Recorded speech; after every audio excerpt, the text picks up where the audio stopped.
दोस्तों, बिहार विधानसभा चुनाव का बिगुल बज चुका है और जैसे ही पहले चरण के नामांकन की समय सीमा खत्म हुई, बिहार की राजनीति में भूचाल आ गया है। राजनीतिक गलियारों में बगावत का बिगुल इस कदर बजा कि अब चाहे वह बीजेपी हो, जेडीयू हो, आरजेडी हो या फिर कांग्रेस, हर पार्टी में टिकट बंटवारे के बाद नाराज नेताओं की फौज खड़ी हो गई है। अगर सबसे ज़्यादा चर्चा अगर किसी की हो रही है तो वो है भाजपा के भीतर मचे तूफान, बगावत के तूफान की वजह साफ है, क्योंकि कहा जा रहा है कि इस बार टिकट बंटवारे का पूरा काम खुद भाजपा के चाणक्य अमित शाह की निगरानी में हुई है। सबको भरोसा था कि शाह की मौजूदगी में कोई नेता टिकट को लेकर पार्टी के खिलाफ जाने की हिम्मत नहीं करेगा, लेकिन बिहार की राजनीति में एक बार फिर साबित कर दिया कि यहाँ हवा कब और किस दिशा में बदल जाए, इसका अंदाज़ा किसी चाणक्य को भी नहीं होता है। अमित शाह की सारी रणनीति, सारी अकड़गिरी और नियंत्रण व्यवस्था इस बार जैसे ध्वस्त हो गई है। दरअसल भाजपा में इस बार बगावत की आग इतना तेज़ी से फैली है कि पार्टी के अंदर ही अंदर कई जिलों में धधकती नाराजगी खुलकर सामने आने लगी है। बताया जा रहा है कि भाजपा के दर्जन भर से ज़्यादा बड़े नेता टिकट कटने के बाद खुलेआम पार्टी के खिलाफ झंडा बुलंद कर चुके हैं। कुछ ने निर्दलीय पर्चा भरा है तो कुछ ने अन्य दलों से संपर्क साध लिया है। बिहार की जनता तो मजाक उड़ाकर कह रही है कि भाजपा दफ्तर के बाहर या बागियों के लिए अलग से रिक्शे चलवाने चाहिए, जो उन्हें सीधे दूसरी पार्टियों के दफ्तर तक छोड़ दे। लेकिन भाजपा में बिहार के साथ यह खेला कैसे हो गया? कैसे इतने नेताओं ने एक साथ बगावत छेड़ दी है? क्या इस नेताओं की पार्टी छोड़ने से चुनाव में बड़ा नुकसान होने जा रहा है? क्या एनडीए के बागी ही एनडीए का खेल बिगाड़ेंगे? सब बताएंगे आपको इस वीडियो में। पूरी वीडियो को देखिए और समझिए कि खेला क्या चल रहा है। क्योंकि एनडीए के घटक दलों के कई नेता टिकट न मिलने से इतने नाराज हो गए हैं कि उन्होंने खुलकर पार्टी लाइन तोड़ दी है। निर्दलीय चुनाव मैदान में कूद पड़े हैं। इनमें न केवल भाजपा बल्कि खुद अमित शाह और नरेंद्र मोदी की रणनीति पर भी सवाल खड़े हो गए हैं। शाह की कोशिश थी कि इस सीट पर परफेक्ट कैलकुलेशन के साथ उम्मीदवार उतारा जाए, लेकिन अब उन्हीं की बनाई रणनीति के खिलाफ पार्टी के अंदर ही विद्रोह की लहर दौड़ पड़ी है।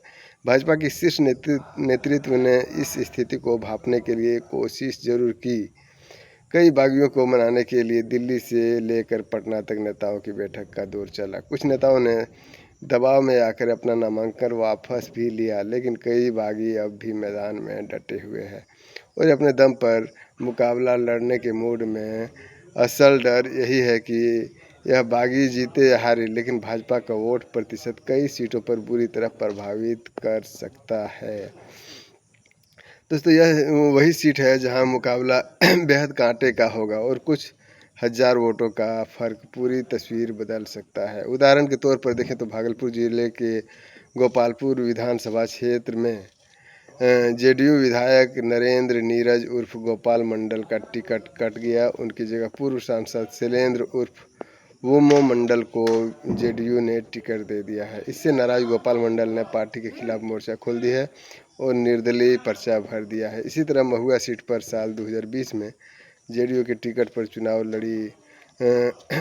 लड़ चुकी आसमा परवीन भी इस बार निर्दलीय मैदान में है।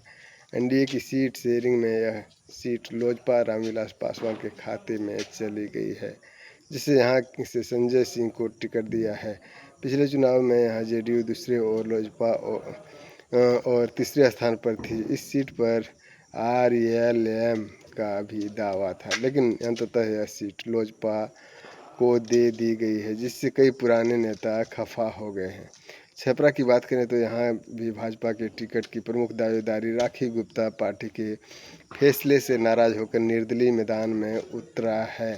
भाजपा के यहाँ छोटी कुमारी को टिकट दिया जिसमें जिससे राखी गुप्ता समर्थकों में ज़बरदस्त असंतोष है। सिवान की दरौली सीट जो सुरक्षित मानी जाती है, वहाँ भाजपा की बागी मनोज राम ने निर्दलीय ताल ठोक दी है। यह सीट भी एनडीए के सहयोगी पार्टी लोजपा आर को दी गई थी। उधर महागठबंधन की ओर से भाजपा माले के विधायक सत्यदेव राम फिर मैदान में है। इस सीट पर मुकाबला बेहद दिलचस्प हो गया है, क्योंकि एनडीए के अंदर ही दो मुकाबले आमने सामने हैं। अलीनगर सीट की स्थिति भी भाजपा के लिए सिरदर्द बन चुके हैं। यहाँ पार्टी ने मैथिली ठाकुर को उम्मीदवार बनाया, लेकिन स्थानीय संगठन और कार्यकर्ता पूरी तरह से उसके साथ नहीं है। मौजूदा विधायक मिश्री लाल यादव जैसे वरिष्ठ नेता पार्टी छोड़ने का ऐलान कर चुके हैं। इस फैसले से स्थानीय कार्यकर्ताओं का हौसला टूटा है और नाराजगी का माहौल चरम पर है। यही नहीं, रोहतास और औरंगाबाद से लेकर बक्सर तक कई जिले में पार्टी के अंदर मनमुटाव खुलकर सामने आ गया है। बक्सर में भाजपा के एक पुराने विधायक कार्यकर्ता, जिन्होंने सालों तक संगठन के लिए काम किया, टिकट की उम्मीद लगाए बैठे थे, लेकिन उनकी जगह पार्टी ने एक पूर्व आईपीएस अधिकारी को उम्मीदवार बना दिया गया है, जिससे जिला कमेटी के कार्यकर्ता भड़क उठे हैं। वहीं भागलपुर में पूर्व केंद्रीय मंत्री अश्विनी चौबे के पुत्र अजित अश्विन चौबे और वरिष्ठ नेता प्रशांत विक्रम ने निर्दलीय चुनाव लड़ने की घोषणा कर दी है। गोपालगंज की विधायक कुसुम देवी ने भी खुलेआम पार्टी नेतृत्व पर सवाल उठाए हैं, जबकि महाराजगंज में भाजपा एमएलसी सचिदानंद राय ने सीधे सीधे बगावत का ऐलान कर दिया है। बरौली के विधायक रामप्रवेश राय और पारू के विधायक अशोक कुमार सिंह भी पार्टी के खिलाफ खड़े हो गए हैं। इन सभी नामों से साफ है कि भाजपा में बगावत अब भी एक जिले या एक दो सीट तक सीमित नहीं रही, बल्कि यह लहर पूरे बिहार में फैल चुकी है। अब जरा सोचिए, इतनी तैयारियां, रणनीति और महीनों के प्लानिंग के बाद भाजपा के अंदर इस तरह की भगदड़ क्या संदेश दे रहा है। अमित शाह, जिन पर कंट्रोल मास्टर होने का टैग लगा हुआ है, जिनकी हर चाल को सोची समझी रणनीति कहा जाता है, इस बार उन्हीं की स्क्रिप्ट बिहार में उल्टी दिख रही है। जिन नेताओं को टिकट से वंचित किया गया है, इनमें से कई ऐसे चेहरे हैं जिनके अपनी स्थानीय पकड़ और वोट बैंक है। अगर यह लोग भाजपा के खिलाफ चुनाव मैदान में उतर गए तो इनकी नाराजगी भाजपा के लिए घातक साबित हो सकता है। लेकिन बगावत की आंख सिर्फ भाजपा तक सीमित नहीं है।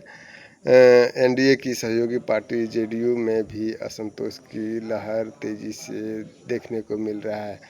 उम्मीदवारों की सूची जारी होते ही कई पुराने और प्रभावशाली नेता खुलेआम पार्टी के खिलाफ उतर आए हैं, जो कि नेताओं में पूर्व मंत्री और दारा से विधायक जय कुमार सिंह, पूर्व मंत्री, और जमालपुर के विधायक शैलेश कुमार, गोपालपुर के विधायक गोपाल मंडल, बरहीन के विधायक सुदर्शन कुमार, सिकटा के पूर्व विधायक खुर्शीद आलम और पूर्व मंत्री इलियास हुसैन की बेटी अस्मा परवीन जैसे नाम शामिल हैं। तो दोस्तों, इस तरह से सभी पार्टियों ने अपने अपने पूर्व विधायक जो था उसका बहुत सारे को टिकट काट लिया है, टिकट नहीं दिया, जिससे कि काफ़ी ज़्यादा असंतोष नज़र आ रहे हैं। दोस्तों, आप देख रहे हैं न्यूज़ हर्पल। वीडियो अच्छा लगे तो लाइक, शेयर और सब्सक्राइब जरूर करें। फिलहाल इतना ही। जैसे कोई नया अपडेट सामने में आएगा, बिहार के चुनाव से जुड़ी तमाम जानकारी लेकर हाजिर रहूँगा। आप चैनल को लाइक, शेयर और सब्सक्राइब जरूर करें।